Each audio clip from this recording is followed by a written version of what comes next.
Hello, Bashar. And a you good day. Thank you.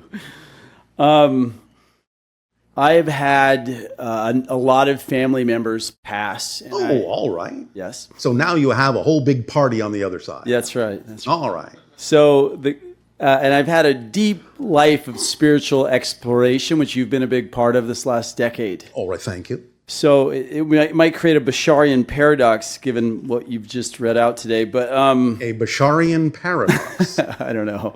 Do explain. You can, or toss it aside. So so I had a dream after my dad died, and we were in this room. Yes. And it was so visceral. Yes. I woke up like 5 times touching my wife. I was scared. And I'm telling my dad, hey, you're all shimmery. You're shimmery. You got to move on. And he didn't know. Yes. And then that will sometimes happen. Okay. And then I had a dream following up where I've had this huge doubt of my entire faith recently on what is next? Do I believe in it? Am I a bit of a charlatan? Because in my dream, yes, I was dying at this level, and then I would go and drop below, and I'm like, oh, am I dead? Am I dead? Am I alive? And I've just been kind of recently jolted to my core with this congratulations. That's exciting. Thank you. With this disbelief and distrust in the next place, and I've been kind of in fear of time in life. I see. Well, how exciting for you. It is exciting. Thank you. Now, the real question is, does it really matter?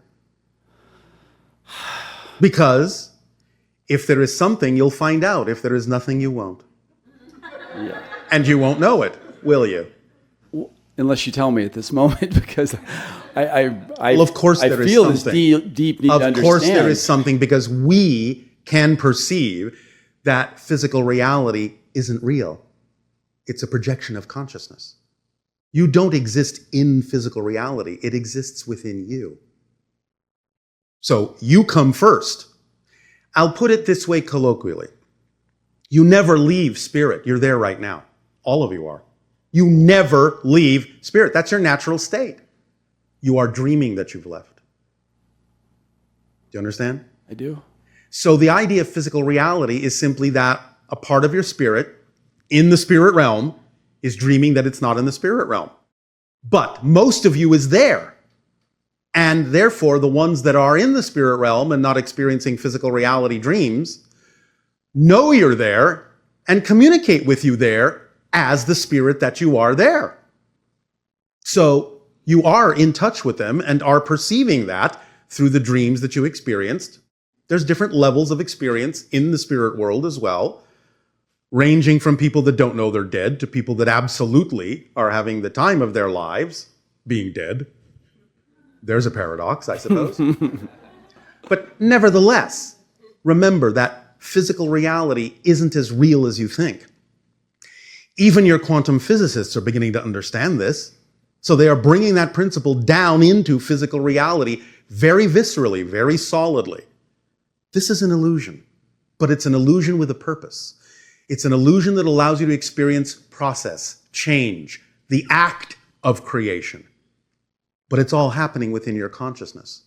Many of your scientists are now beginning to understand that consciousness doesn't have to have a physical form at all, because that's not its origin anyway. Yes? Yes. Is this helping? It is. Well, then, pleasant dreams. Thank you. I have another question. Yes. As a contact specialist, yes. What are the most recent discoveries of new beings or civilizations you have encountered, and what can you share so that we can learn too?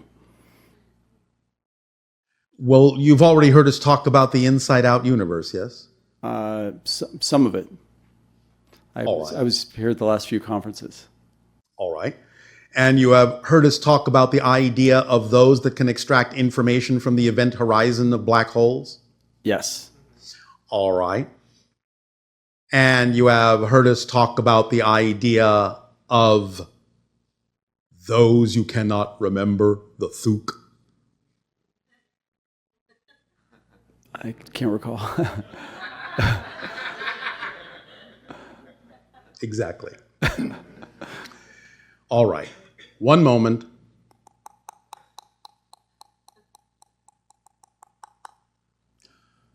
Now, I have not engaged with these beings myself yet.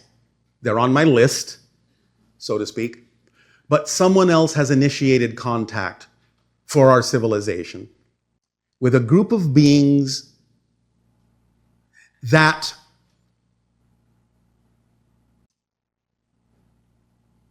look kind of like 3-foot-long worms, but all of them are exactly the same.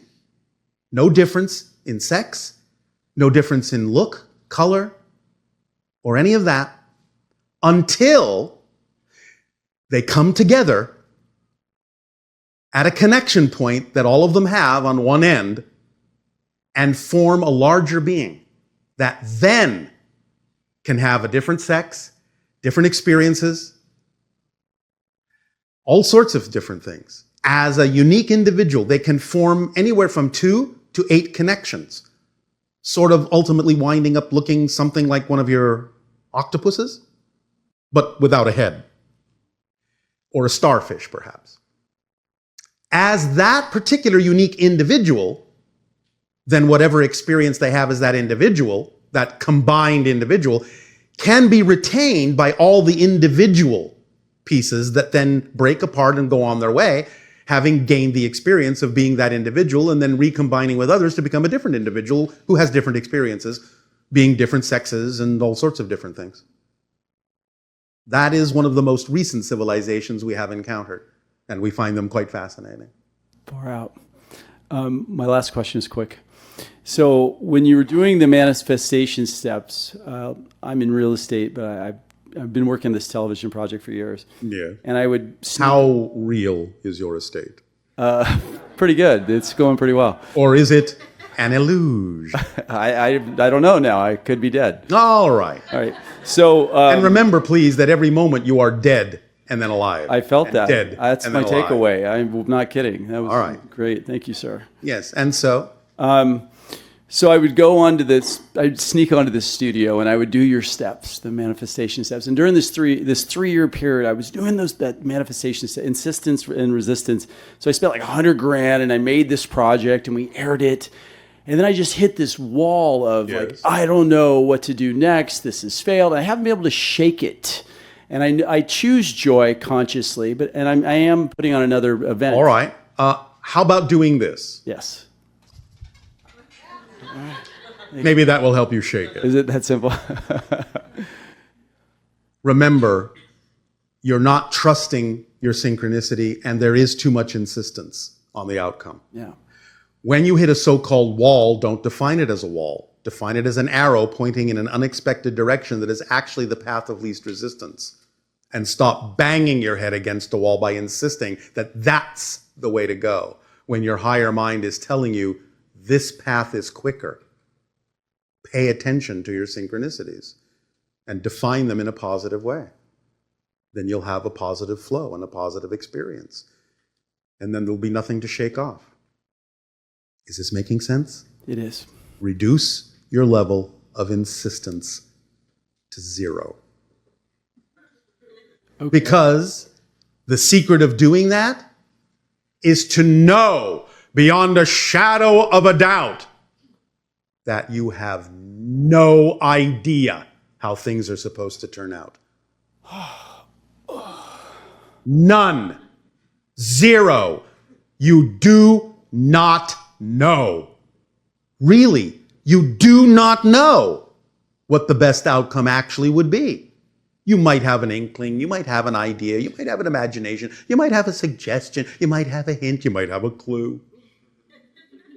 But when it comes right down to it, you don't know. And you have to be okay with that in order to go with the flow. To go with the flow, you have to not know.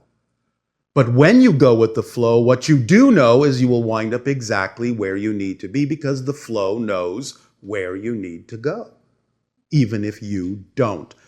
So don't give so much power to your physical mind and force it to do a job it's not designed to do. Your physical mind, your typical ego structure, is not designed to know how something's going to happen. That's not its job. It's designed to allow you to experience what's happening right now.